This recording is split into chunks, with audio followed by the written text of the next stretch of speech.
Hello YouTube, this is Hunter Surge, and today we have some very exciting Elestrals news. I don't normally make videos about every one of these announcements, but this is the big one. And I really want to talk about this because there's a lot of stuff here that I'm really excited about. So, the Elestrals Championship Series got announced today, which will be our World Circuit. Very cool stuff. So Worlds will be taking place in 2026, and the season for qualifying starts this month, starting with basically the premiere that's coming up next weekend.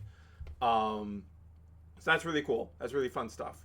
Let's talk about a few things regarding this. The big thing is that how the qualification system is not, oh, you come like top three at a premiere and you get your qualification and everyone else can tough it out. It's a championship point system, similar to what Pokemon does. Very similar to what Pokemon does, like almost identical to what Pokemon does. So if you're not familiar, how it works in Pokemon is that um, based on how you perform in an event, often going down as far as like top 64, top 128 in Pokemon, you get points that count towards a total. And in previous years, up until like exactly this year, it was like you hit a certain threshold, which like for North America was like you usually around 500 points. And if you hit that threshold, you're qualified for Worlds. They would also have in Pokemon a thing where like the top X in a region also get like an automatic buy to round to day two. I wouldn't mind like a couple early round buys to the top performers so that there's a reason to continue to compete for points after you've qualified. But let's get into it. So there are four or five different event types that you can get points through. First up, we have the set championships. These are the set constructed events they've talked about a few times that will be happening on local level. Basically, these are events where you have different deck construction rules. The rules are you can only use cards from the current set, and anything that was also reprinted in the star decks or like as full arts is also a game you can use. For the full arts, you can use like any print. So like for Firestorm, Thunderstorm, Eruption, and Earthquake are all legal, regardless of if they have any non-full art prints in the star decks or whatever. I don't believe Eruption has a star deck print in the set, but I believe both Earthquake and Thunderstorm do. I know at least Thunderstorm does, but regardless. That's a really cool format. You can earn a few points that way. Top four gets 5 points. Second place gets 10 points. First place gets 20 points. It's not a whole lot, but it's a bit, and like every little bit can help with this sort of system. Then we've got the store regionals. Um, these are the events that have been talked about previously, where they send out a special mat. It was full moon for the moonrise ones. And these are like you can earn some more points here. First place gets 75, second place gets 50, top four gets 35, top eight gets 20. Then we have the store opens. These are the new events they're talking about. Basically, store run regionals. You'll see these in a lot of other card games as well. The company, especially if it's smaller, doesn't have the capacity to go fly staff all over the place and rent out venues and run big in-person events themselves. So they go, hey, we'll send you store some stuff and you guys will run a big event, like a big 100-person event. It sounded like there's going to be about 2 or 3 of these total per set. And these are basically the same payout as we'll be seeing. It's a very similar payout to what we'll be seeing with the online premieres. 250 for first, 200. So 250 for first immediately qualifies you. 200 for second, 150 for top four, 75 for top eight, 50 for top 16.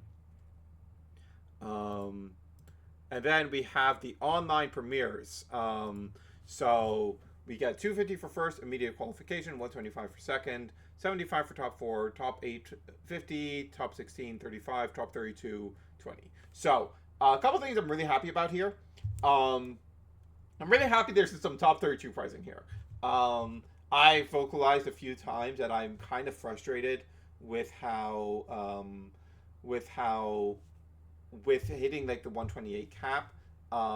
X2s can't really qualify, and then like a bunch of X2s bubble out. Like if I've had 3 premieres in recent months where I have gone X2 and I've bubbled out of top 16 pricing, and that shit really sucks.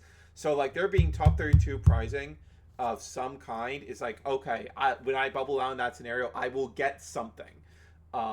Basically, anyone who goes X2 should be hitting the top 32 bracket, which is great. Basically, under this system, the earliest Worlds could be is like early January 2026 because it says it's happening in 2026. We have 2 premieres every month, which means that that there will be about 15 premieres between now and the earliest point that Worlds could happen.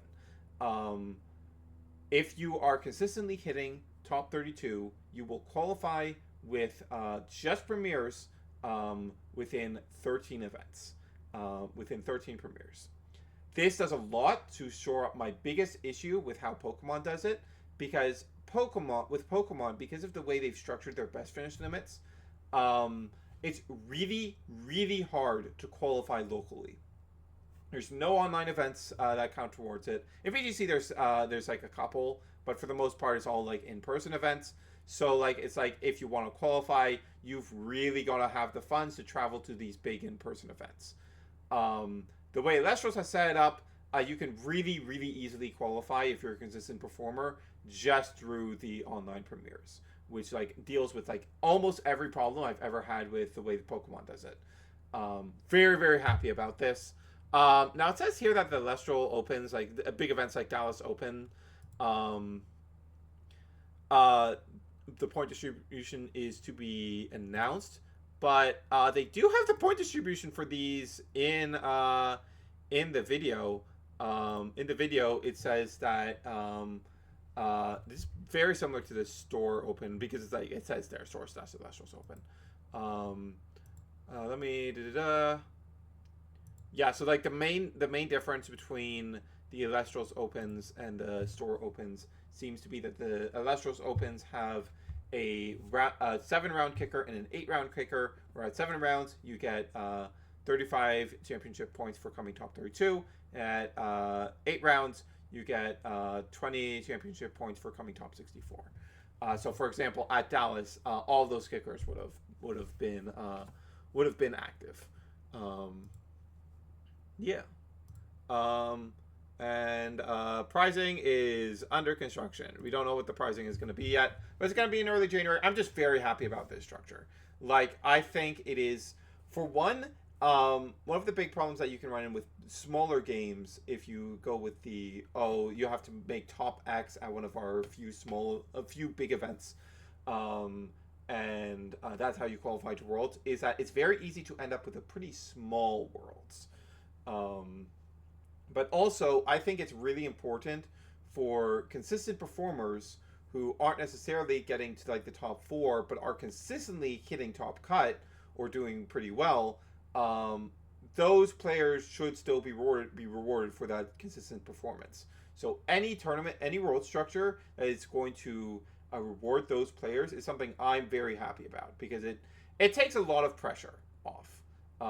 You still want to get to the top for that cool pricing and just guarantee yourself in and take all the pressure off, but it's like, okay, I don't need to be doing that. I just need to be consistently hitting this threshold of performance, and anytime I do better than this, it's going to mean I don't have to do as many of those performances.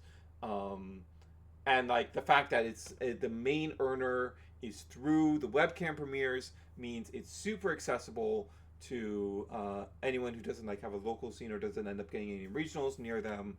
Like, just makes things super accessible. Gives more incentive for people to play it out, to try and hit that top 32 to get the 20 points. Yeah, I'm just really excited about this. Like, this is everything I would have wanted the world structure to be. Like, everything I could have asked for. Very pleased with this. The one thing I would like to see, I think I mentioned this before, is I would really like to see them do a thing where, like, okay, 250 is the threshold, but if you're in like the top 8 on the leaderboard when we go to Worlds, you get like two rounds of buys or something like that. Because I think it's good to still have that encouragement, still be encouraging the best players to continue competing, continue trying to earn as many points as possible, so that it remains as competitive as possible the whole year through. I think the most competitive players are probably going to self motivate themselves on that, but it's good to have like some additional reason to be doing that. Um, so yeah, very happy with this. However, there's something I do want to talk about that I'm not so happy about. Let's look at play Elestrals. So this is the rankings page. The championship points are also going to be displayed on here. Um, this leaderboard sucks, man. So like I can't show it anymore because it's gone. Um, but like it's so much more plain than the Divine Favor and Elo leaderboard we had in previous seasons. But there's a couple things that are annoying me even more about this. Number one, because they've just completely removed the old seasons page, we just can't look at the previous leaderboards anymore. And like the previous leaderboards were like pretty cool information to look at because like you can also get information through those leaderboards on like because it would display how many total people played in any league level event or plus any premieres for the entire length of a set. You could get an idea of how many Illustrious players there actually are. Um, there's no display of what the Divine Favor prizing is at the top like there was on the seasons page. There's no like there's like a little question mark that you could click that would bring up a tooltip of like, hey, here's how you earn. Here's the breakdown of how you earn Divine Favor. That would tell you like you get 10 for each round you play in a league level or premier tournament. You get 10 for each round you win. You get 10 extra for coming third, 20 more for coming second, 30 more for coming first. All that stuff. That information is just completely absent now. I don't know why.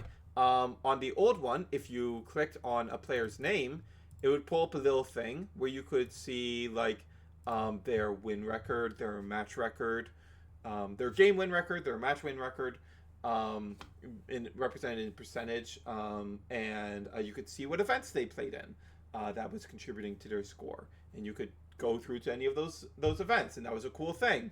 And that's completely gone now.